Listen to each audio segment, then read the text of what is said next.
देखो, हम बात कर रहे हैं टाइप्स ऑफ एंथैल्पी की। तो टाइप्स ऑफ एंथैल्पी में क्या क्या आता है आपका?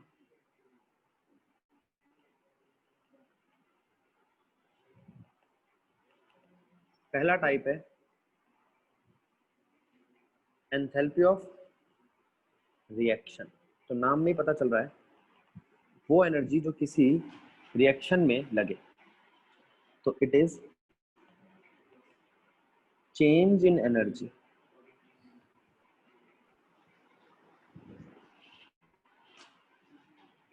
which require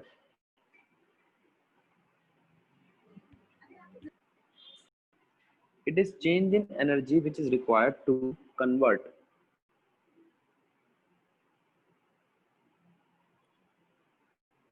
one mole of reactants into products at given temperature and pressure। ठीक है, अब मान लो मुझे रिएक्शन करानी है ए की बी के साथ, जो प्रोडक्ट सी देगा। तो ये रिएक्शन कराने में जो एंथैल्पी लगेगी वो लगेगी एंथैल्पी ऑफ रिएक्शन।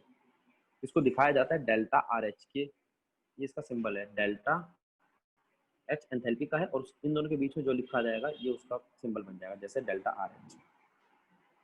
अब एक चीज होती है standard enthalpy of reaction.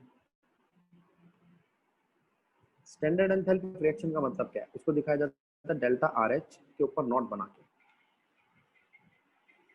Delta R H के ऊपर नॉट बना के। रिएक्शन की डेफिनेशन सेम है, बस एक चीज चेंज होगी, वो था एट गिवन टेम्परेचर, ये है at standard temperature and pressure. अब अगर आपसे कोई पूछे स्टैंडर्ड टेम्परेचर और प्रेशर कितना है, तो स्टैंडर्ड टेम्परेचर है 273 केल्विन और स्टैंडर्ड प्रेशर है 1 एटमॉस्फेरिक प्रेशर। इस वक्त आपकी रिएक्शन जो होगी एंथैल्पी ऑफ रिएक्शन वो स्टैंडर्ड होगी। एंथैल्पी ऑफ रिएक्शन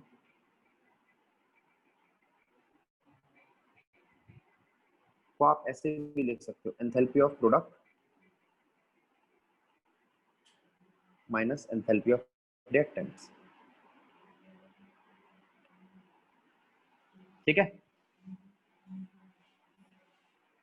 अब दूसरी एंथैल्पी आती है enthalpy of formation.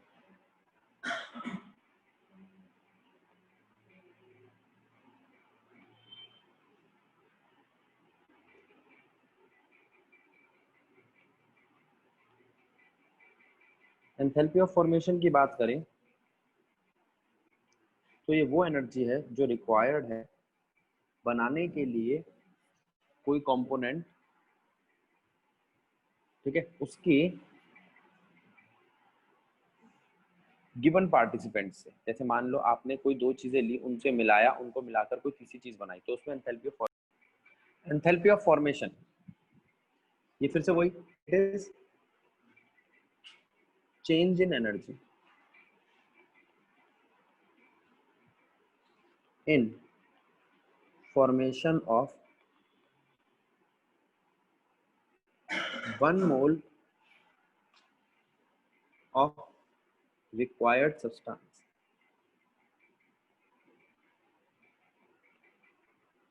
from given constituent chemical species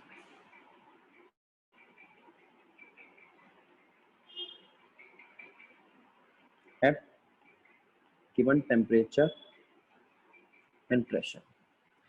standard अगर करेंगे तो वो स्टैंडर्ड टेम्परेचर और प्रेशर पे हो जाएगा और कोई दिक्कत नहीं है। इसको डेल्टा एफ एच से दिखाया जाता है। ठीक है, अगर कोई चीज बनानी है तो उसके लिए एंथैल्पी ऑफ फॉर्मेशन क्या होगी? जो चीज आपको बनानी है जिस भी चीज से, उसमें जो चेंज आ रहा हो। और एंथैल्पी ऑफ फॉर्मेशन फिक्स नहीं होती है, बदलती रहती है। कैसे बदलती रहती है मैं अभी आपको बताऊंगा। तीसरी एंथैल्पी ऑफ सब्लिमेशन, फिर वही it is change in energy.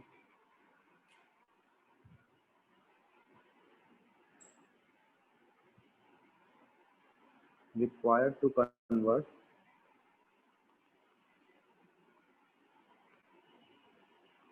1 mole of solid into gas without come in liquid phase, or 1 mole of liquid, 1 mole of gas into liquid at given temperature and pressure। तो sublimation का मतलब है state को change करना है, solid से liquid में या लिक्विड से सॉलिड से गैस में या गैस से सॉलिड में डायरेक्टली। डेल्टा एच सब्लिमेशन से दिखाया जाता है। मैंने इसका यहाँ सिंबल ही लिख दिया, चाहो तो आप इसको ऐसे लिख लो,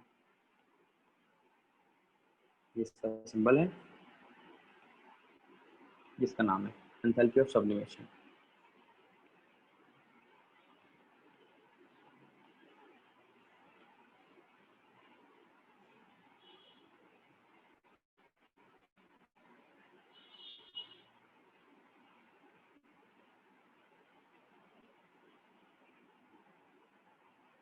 ठीक है, चौथा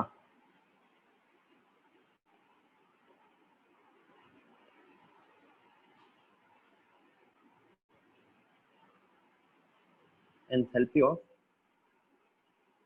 vaporisation.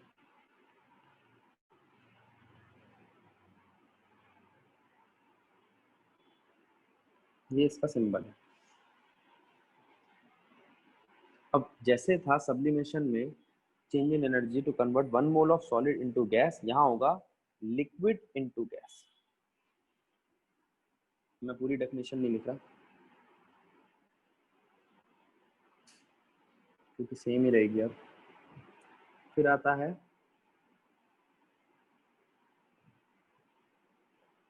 Enthalpy of liquefaction.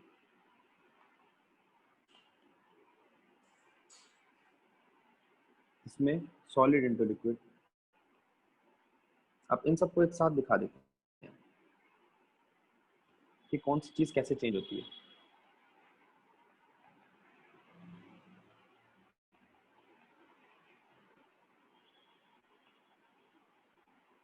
Liquid से सॉलिड, सॉलिड से लिक्विड, सॉलिड से गैस,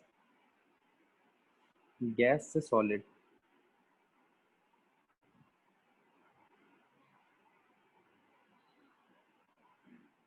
गैस से लिक्विड, लिक्विड से गैस।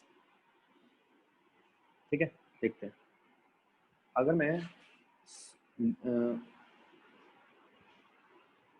गैस से लिक्विड बनाना चाहता हूँ तो कंडेंसेशन बोल सकते हो आप इसको।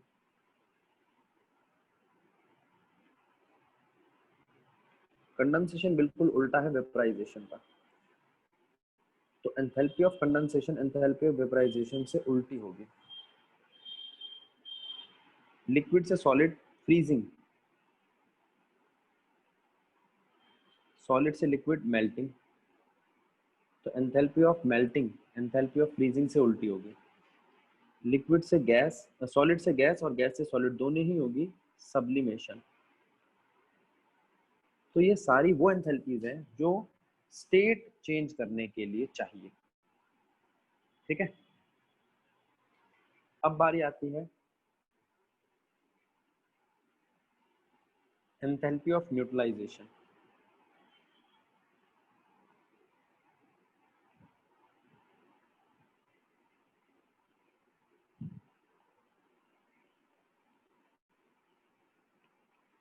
Delta NaU H।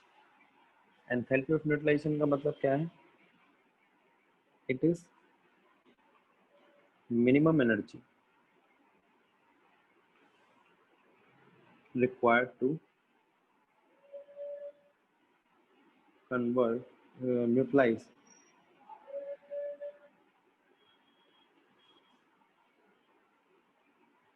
1 mole of acid by sufficient amount of base, or 1 mole of base by sufficient amount of acid at given temperature and pressure। तो 1 मोल एसिड को न्यूट्रलाइज करने के लिए कितना बेस चाहिए, और गिवन बेस जो भी सफिशिएंट अमाउंट ऑफ बेस हो, और 1 मोल बेस में सफिशिएंट अमाउंट ऑफ एसिड डाल के आप अगर आप न्यूट्रलाइज करते हो तो उसको न्यूट्रलाइज करने के लिए कितनी एनर्जी चाहिए, वो है आपकी एंथैल्पी ऑफ न्यूट्रलाइजेशन। तो ये एसिड और बेस में काम आएगी। फिर आती है एंथैल्पी ऑफ एटोमाइजेशन। फिर वही minimum energy required to convert 1 mole of given compound in isolated atom in its gaseous state at given temperature and pressure। ये है enthalpy of atomisation. Ionisation enthalpy,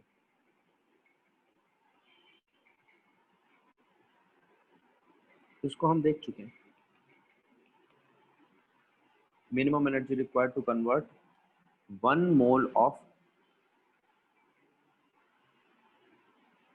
gaseous isolated atom in its ground state to gaseous isolated cation। ठीक है, so it is minimum energy required to convert 1 mole of gaseous isolated atom into gaseous isolated cation। ठीक है, या आप यूं कह सकते हो it is minimum energy required to lose most loosely bounded electron from isolated gaseous atom। किसी isolated gaseous atom के सबसे दूर वैलेंस इलेक्ट्रॉन को रिमूव करने के लिए जो एनर्जी चाहिए वो है आयनाइजेशन एंथैल्पी। ठीक है, फिर दूसरी आती है इलेक्ट्रॉन गेन एंथैल्पी।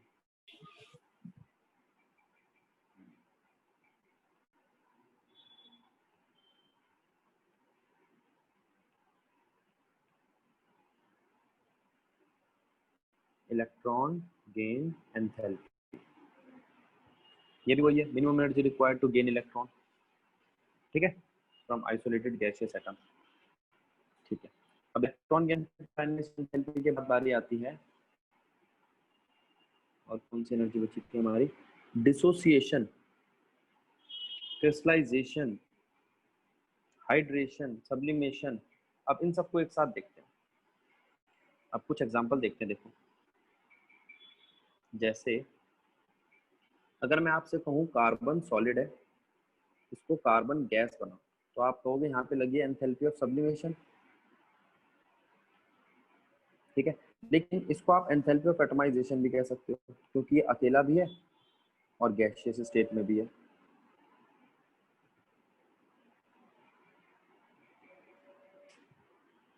इसको आप एंथैल्पी ऑफ फॉर्मेशन भी कह सकते हो, enthalpy of formation of carbon.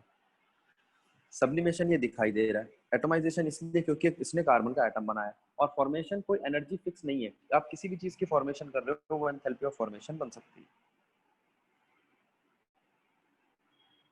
अब आपने एसिड को बेस के साथ न्यूट्रलाइज कराया, 1 मोल एसिड को, ठीक है, x मोल बेस के साथ। अभी तो डिपेंड करता है ना, अगर बेस स्ट्रॉन्ग होगा तो वो कम लगेगा, एसिड स्ट्रॉन्ग होगा तो बेस ज्यादा लगेगा, और वो न्यूट्रल हो गया। तो यहाँ पे जो एंथैल्पी लगी है एंथैल्पी ऑफ न्यूट्रलाइजेशन है।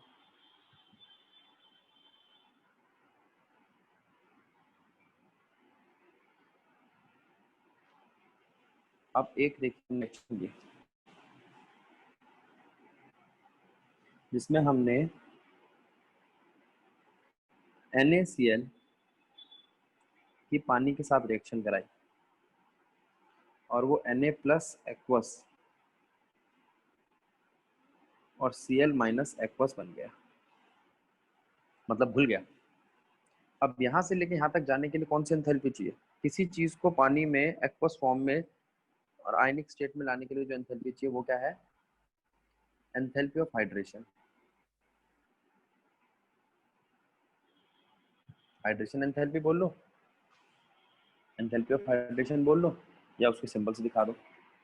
डेल्टा एच भी लिख देते हैं कुछ लोग, इसको डेल्टा एच भी लिख देते हैं खाली, ठीक है। अच्छा, और ऐसे भी लिख देते हैं हाइड्रेशन का HYD, दोनों से काम चल जाएगा। अब मैंने आपसे कहा NaCl को पानी में घोला तो एक्वस बना, ठीक है। पहले क्या किया आपने? पहले NaCl को Na प्लस और Cl माइनस में तोड़ा, Na प्लस गैस और Cl माइनस गैस। इसमें क्या किया आपने?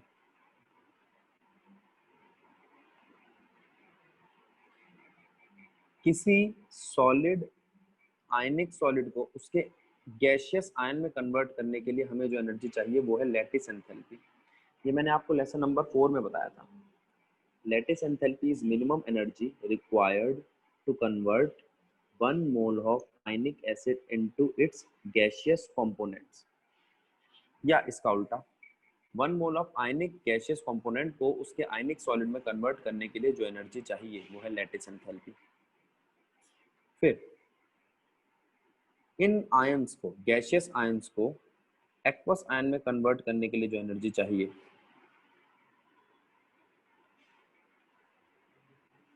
वो है हाइड्रेशन एंथैल्पी। हाइड्रेशन एंथैल्पी क्या है? It is minimum energy required to convert 1 mole of gaseous ion into aqueous, यानी कि हाइड्रेशन एंथैल्पी का मतलब है आयनिक गैसियस सॉलिड पार्टिकल्स को कन्वर्ट करना है एक्वस पार्टिकल्स में।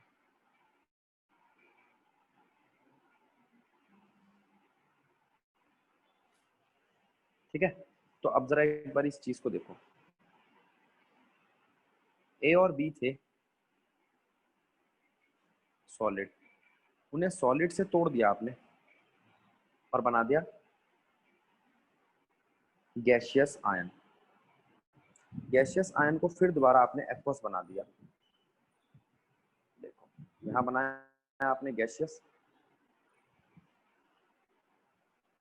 फिर इनको जोड़ के बना दिया आपने एक्वस, इसके साथ जोड़ दिया पानी के साथ। अब पानी के साथ रिएक्शन कराई तो एनर्जी का नाम पड़ा हाइड्रेशन एंथैल्पी। तो यहाँ लगी हाइड्रेशन एंथैल्पी, यहाँ लगी लैटिस एंथैल्पी, और किसी चीज को पानी में घोलने के लिए जो एंथैल्पी चाहिए वो है enthalpy of solution. A B solid को A minus aqueous B minus aqueous बनाने के लिए जो एनर्जी चाहिए वो है एंथैल्पी ऑफ सॉल्यूशन। इनको गैसियस फॉर्म में लाने के लिए जो चाहिए वो है लैटिस एंथैल्पी, और इन गैस को एक्वस फॉर्म में लाने के लिए जो चाहिए वो है हाइड्रेशन एंथैल्पी। तो यहाँ पर भी आप लिख सकते हो एंथैल्पी ऑफ सॉल्यूशन। तो इससे ये नहीं पता चल रहा कि जो एंथैल्पी ऑफ सॉल्यूशन है वो असलियत में लैटिस एंथैल्पी और हाइड्रेशन एंथैल्पी का सम है। एक फॉर्मूला मिल गया। पीछे जो एंथैल्पी ऑफ कंडेंसेशन है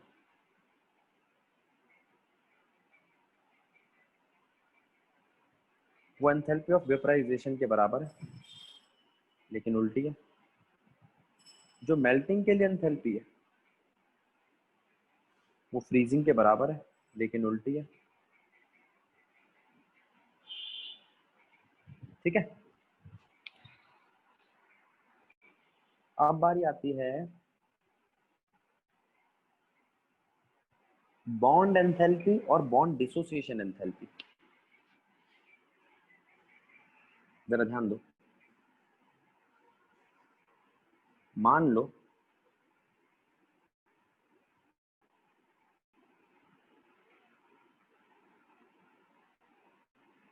एक CCl4 है,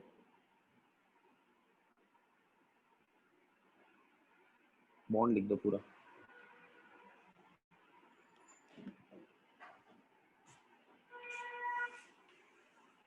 CCl4 को हमने तोड़ा CCl3 में और Cl में, तो कोई एंथैल्पी लगी? तोड़ने के लिए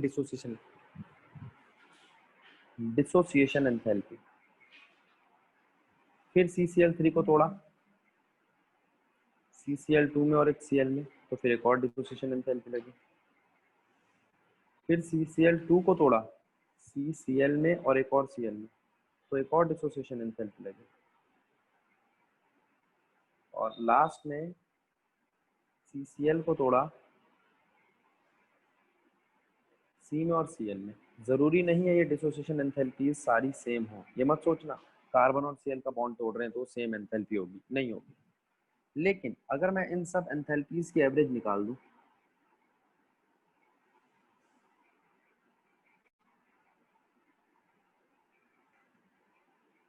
तो जो एवरेज निकल कर आएगी वो एवरेज आपकी होगी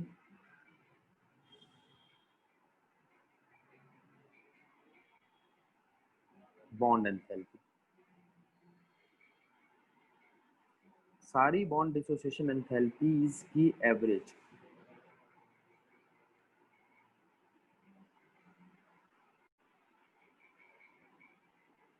होती है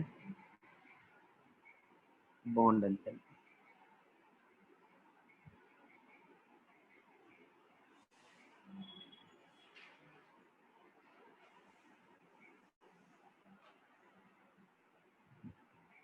एक मिनट रुको। तो बॉन्ड डिसोसिएशन एंथैल्पीज का अगर एवरेज निकाल देते हैं तो आपकी आती है बॉन्ड एंथैल्पी। ठीक है, हमने बॉन्ड एंथैल्पी की बात कर ली, न्यूट्रलाइजेशन की कर ली, सॉल्यूशन लैटिस और हाइड्रेशन की कर ली। एटमाइजेशन एंथैल्पी ये रही, किसी को अकेला करना है और गैसियस करना है। मान लो अगर ये होता कि Cl2 होता, उसको हम Cl में कन्वर्ट करते तो भी एंथैल्पी ऑफ एटमाइजेशन लगती। ठीक है, और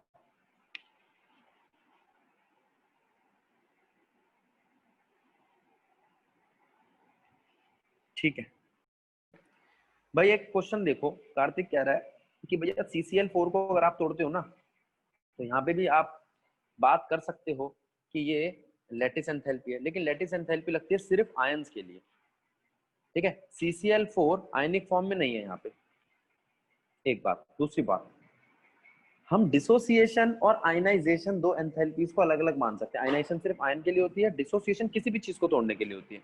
हाँ, आप ये कह सकते हो आयनाइजेशन एंथैल्पी को भी डिसोसिएशन कहा जा सकता है। ठीक है, अब यहाँ पे कई सारी एंथैल्पीज इस तरीके से आपको परेशान करेंगी कि दोनों एक जैसी लग रही होंगी। मैं कुछ केसेस लूंगा, जैसे जैसे आएंगे तब बता दूंगा। पहले मैं यहाँ देख लूँ सारी एंथैल्पीज हो गई कि नहीं। डिसोसिएशन के बारे में हो गई, बॉन्ड डिसोसिएशन हो गई, ठीक है। चलो देखते हैं, अब जरा ध्यान दो, मैं कुछ एग्जांपल लेता हूँ एनसीईआरटी के, और उनमें ना डिसोसिएशन आयनाइजेशन कुछ इस तरीके के एंथैल्पीज के बारे में देखते हैं। सर हाइड्रेशन एंथैल्पी भी एक्सप्लेन कर दो। हाइड्रेशन एंथैल्पी, चलो इतनी देर में आपको, जब तक ये बुक खोल रहा हूँ तब तक हाइड्रेशन एंथैल्पी समझाता हूँ। हाइड्रेशन एंथैल्पी वो एंथैल्पी है बेटा जो रिक्वायर्ड है किसी गैसियस आयनिक केमिकल स्पीशीज को एक्वस में कन्वर्ट करने के लिए। आप ये बात को समझिए, हमारे पास 4 स्टेट होते हैं, सॉलिड, लिक्विड, गैस और एक्वस। याद करो, ये हमने 10th में पढ़ा था। तो एक्वस जहां लग गया इसका मतलब उसको पानी में घोला है। ठीक है, अब यस सर। इन सभी हाँ, इन सभी एंथैल्पीज को आप स्टैंडर्ड कर सकते हो किस पे? स्टैंडर्ड टेम्परेचर और प्रेशर पे। ये बात भी ध्यान रखो।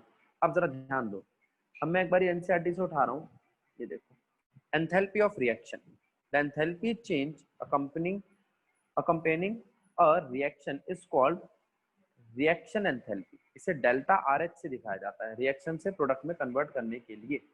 तो देख बेटा क्या लिखा है, डेल्टा आर एच का मतलब है sum of enthalpies of product minus sum of enthalpies of reactants. तो एंथैल्पी ऑफ प्रोडक्ट और रिएक्टेंट को आप माइनस कर दो। अच्छा जरूरी थोड़ी है प्रोडक्ट एक ही हो या रिएक्टेंट एक ही हो, जितने भी हो उन सबको सम कर दो, सम करके माइनस कर दो। जैसे मैं आपसे कहूं एक रिएक्शन हुई है जिसमें H2 ने रिएक्शन करी O2 से और H2O बनाया, तो यहां मैं इसकी भी एनर्जी लूंगा इसकी भी लूंगा, तब जाके रिएक्शन की एंथैल्पी बनेगी, रिएक्टेंट की एंथैल्पी बनेगी। तो यहाँ पे डेल्टा आर एच पता है क्या बनेगा, enthalpy of H2O minus enthalpy of H2 plus half of enthalpy of O2। ये बात ठीक है बेटा, यही था तेरा प्रोडक्ट और ये है रिएक्टेंट। Yes sir. ठीक है, अब आगे जैसे जैसे क्वेश्चन आते जाएंगे हम देखते जाएंगे। नेक्स्ट क्लास में इसके क्वेश्चन ही करने। Standard enthalpy of reaction, standard enthalpy of reaction का मतलब क्या है, जो स्टैंडर्ड टेम्परेचर और प्रेशर पे हो। अब यहां देखो एंथैल्पी ऑफ फ्यूजन का मतलब क्या है, फ्यूज का मतलब होता है पिघलाना, मैंने मेल्टिंग जिसे बोला था ना उसे आप फ्यूजन भी बोल सकते हो। Enthalpy of fusion is equals to enthalpy of melting. ठीक है बेटा। यस अब sir. Enthalpy yes of sir. Vaporisation, हाँ वेपराइजेशन मतलब वेपर बनाने के लिए। आगे स्टैंडर्ड एंथैल्पी ऑफ फॉर्मेशन, देखो इसकी स्टेटमेंट सुनना। The standard enthalpy change for formation of 1 mole of compound from its elements. अब यहाँ पर कंपाउंड की जगह कुछ भी बनाना हो, कुछ भी बनाना हो, बस फॉर्मेशन होनी चाहिए उसकी। अच्छा 1 मोल की बात क्यों करता है ये बेटा, एक चीज ध्यान रखो, हम 1 मोल यानी कि एक मोलर चीज की बात कर रहे हैं जिससे वो सारी चीजें ग्राम में कन्वर्ट हो जाए। अगर मैं आपसे कहूँ ना 4 ग्राम हीलियम, तो आपको पता होना चाहिए 4 ग्राम हीलियम में 1 मोल आ रहा है। क्या आ रहा है, हीलियम का 1 मोल पूरा। ठीक है, हाँ ऑलमोस्ट कवर हो गई है, ये लो। ठीक है, अब नेक्स्ट क्लास में इसी से एंथैल्पी ऑफ एटमाइजेशन आ गई। देखो डायरेक्ट लिखिए सेकंड डेफिनेशन नहीं, बॉन्ड एंथैल्पी। ठीक है, अब इसी से ही ये देखो ये रिएक्शन देखो, ये वाली बताई थी ना अभी आपको, ए बी सॉलिड से अगर सीधा एक्वस बन जाता है तो एंथैल्पी ऑफ सॉल्यूशन। और एंथैल्पी ऑफ सॉल्यूशन दो एंथैल्पीज का सम है, लैटिस एंथैल्पी और हाइड्रेशन एंथैल्पी, यही बताया था ना बेटा। Yes sir. ठीक है, नेक्स्ट क्लास में हम पहले डिस्कस करेंगे बॉर्न हैबर साइकिल और फिर इस पे न्यूमेरिकल स्टार्ट कर देंगे। मैं यहाँ लिख के छोड़ रहा हूँ।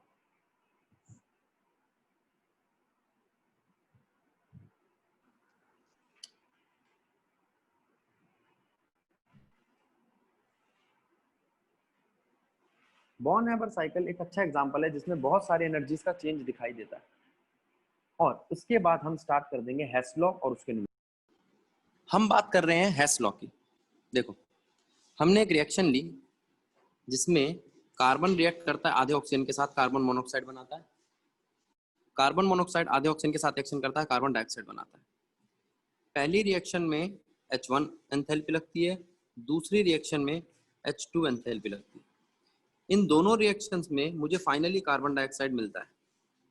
अच्छा, अगर मैं कार्बन को सीधा ऑक्सीजन दे देता और कार्बन डाइऑक्साइड बना देता तो डेल्टा H लगती।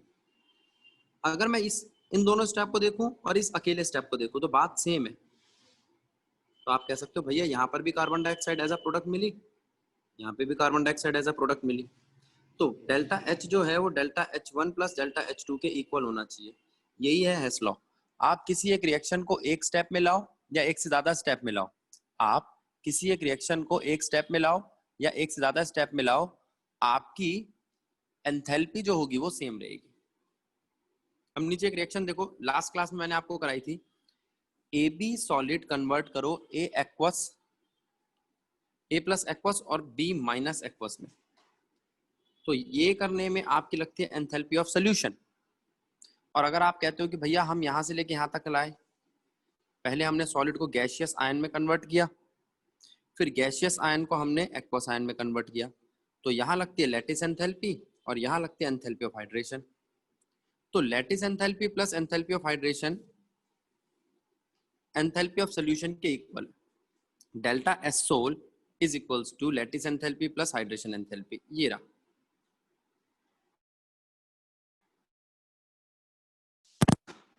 अब हम बात करते हैं बॉर्न हेबर साइकिल की। ये भी हेस लॉ की ही एक एप्लीकेशन टाइप है। जरा देखो बॉर्न हेबर साइकिल कहती क्या है। मान लो Na सॉलिड एक क्लोरीन गैस के साथ रिएक्शन कर कर NaCl बनाता है, तो ये एंथैल्पी ऑफ फॉर्मेशन है NaCl की। लेकिन इसमें कौन कौन सी और एंथैल्पीज लगी है। पहले सॉलिड को कन्वर्ट किया मैंने गैस में, इसमें लगी सब्लिमेशन एंथैल्पी। क्लोरीन गैस को कन्वर्ट किया, क्लोरीन अकेली मॉलिक्यूल में गैसियस, इसमें लगी डिसोसिएशन। ठीक है, हाफ क्यों, क्योंकि हाफ है स्टोइचियोमेट्रिक कोफिशिएंट। फिर सोडियम गैस को कन्वर्ट किया आयनिक फॉर्म में, इसमें लगी एंथैल्पी आयनाइजेशन। फिर क्लोरीन गैस को कन्वर्ट किया Cl माइनस में, इसमें लगी एंथैल्पी इलेक्ट्रॉन गेन। अब देखो, अब दोनों के दोनों तुम्हें गैसियस आयन मिल गए हैं। इसको अगर आपको NaCl सॉलिड बनाना है तो लैटिस एंथैल्पी। अब मेरी बात सुनेंगे सारे बच्चे। सबसे पहले कौन सी एंथैल्पी लगी। Na सॉलिड को Na गैस में कन्वर्ट करने के लिए सब्लिमेशन। फिर दूसरी लगी Na गैस को Na प्लस गैस में कन्वर्ट करने के लिए आयनाइजेशन। फिर तीसरी लगी क्लोरीन के मॉलिक्यूल को तोड़ने में डिसोसिएशन। फिर क्लोरीन के गैस को इलेक्ट्रॉन गेन कराने में इलेक्ट्रॉन गेन एंथैल्पी। आपको याद क्या रखना है, आयनाइजेशन एंथैल्पी और इलेक्ट्रॉन गेन एंथैल्पी तभी लग सकती है जब एटम अकेला हो और गैसियस हो। और ये होने के बाद ये दोनों के दोनों गैसियस आयन आयनिक सॉलिड बनाने में मदद करते हैं। और जो आयनिक सॉलिड है, वह गैसियस आयन को आयनिक सॉलिड बनाने के लिए जो एंथैल्पी चाहिए वो है लैटिस एंथैल्पी। तो आप कह सकते हो 1 + 2 + 3 + 4 + 5, ये पांचों एंथैल्पियां बराबर है फॉर्मेशन एंथैल्पी की। Enthalpy of formation of NaCl is equals to sublimation enthalpy of sodium, ionisation enthalpy of sodium plus half dissociation enthalpy of chlorine, enthalpy electron gain enthalpy of chlorine plus lattice enthalpy of NaCl। अब देखो नीचे मैंने सबको जोड़ के लिख दिया। ये भी एग्जाम्पल है हेस लॉ का। ध्यान दो बच्चों, एग्जाम्पल 6.8 कह रहा है, कहता है combustion of 1 mole of benzene, 1 mole benzene का कंबस्शन करो। अच्छा जी, कर देंगे। उसके लिए कुछ एंथैल्पी लगती है, डेल्टा H1 मान लिया मैंने। कहता है CO2 और H2O प्रोड्यूस होता है उसमें।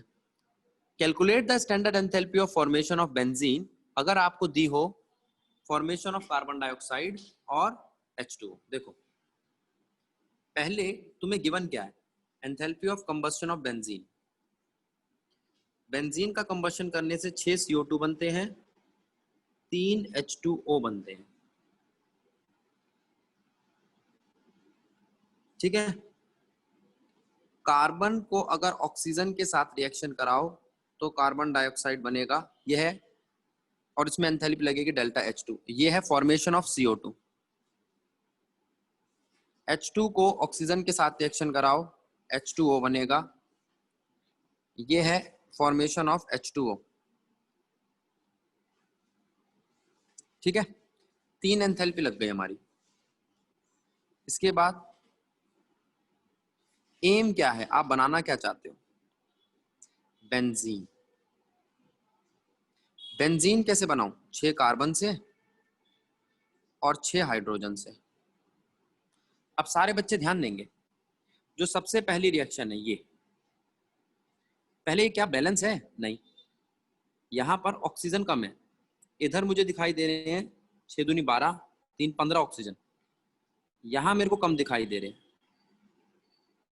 अब हो जाएंगे 15।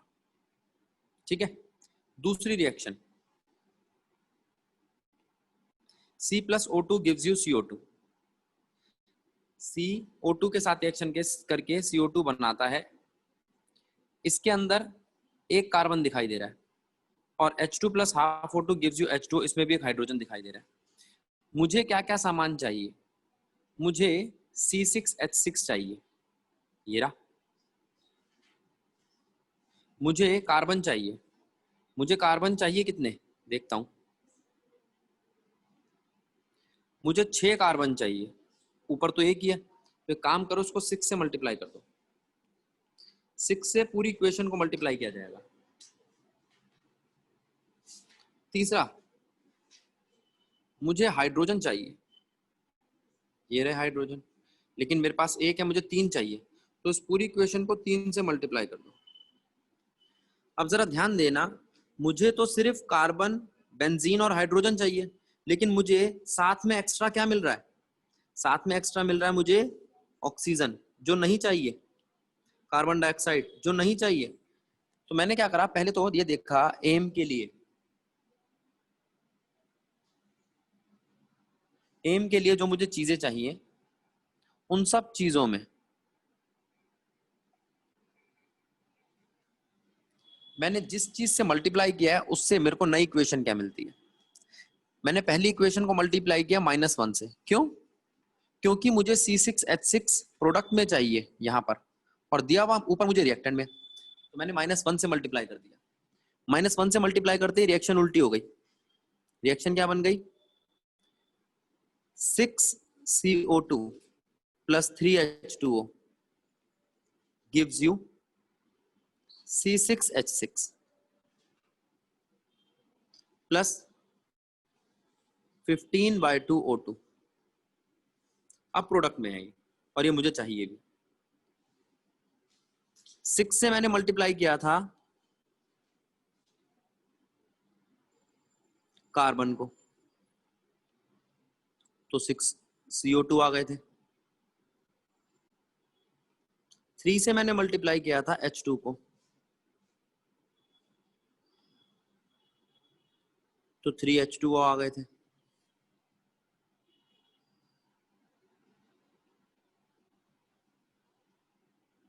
ठीक है, तो एंथैल्पीज कैसे कैसे आई? नई एंथैल्पी आई डेल्टा H4, वो है माइनस ऑफ डेल्टा H1। नई एंथैल्पी आई डेल्टा H5, वो है 6 टाइम्स ऑफ डेल्टा H4। नई एंथैल्पी आई डेल्टा H6, वो है 3 टाइम्स ऑफ डेल्टा H3। ये डेल्टा H4 नहीं, डेल्टा H2 था। ठीक है, वो कह रहा है कि भैया आपने जब इस पूरे को -1 से मल्टीप्लाई किया तो उसकी एंथैल्पी भी -1 से मल्टीप्लाई हो गई। इस पूरे को आपने 6 से मल्टीप्लाई किया तो डेल्टा H2 भी 6 से मल्टीप्लाई हो गया। इस पूरे को आपने 3 से मल्टीप्लाई किया तो डेल्टा H3 भी 3 से मल्टीप्लाई हो गया। ठीक है, अब देखो ओवरऑल इक्वेशन क्या बनी।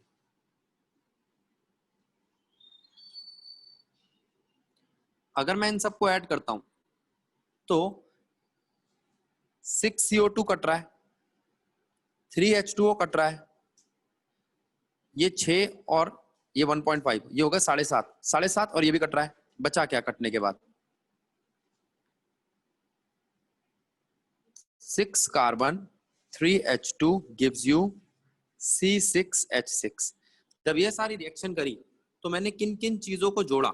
मैंने जोड़ा डेल्टा H4 को, डेल्टा H5 को, डेल्टा H6 को। इन सब ने मुझे बनाकर दे दिया बेंजीन। तो enthalpy of formation of benzene क्या है? Delta H4 plus delta H5 plus delta H6। Delta H4 है माइनस ऑफ डेल्टा H1,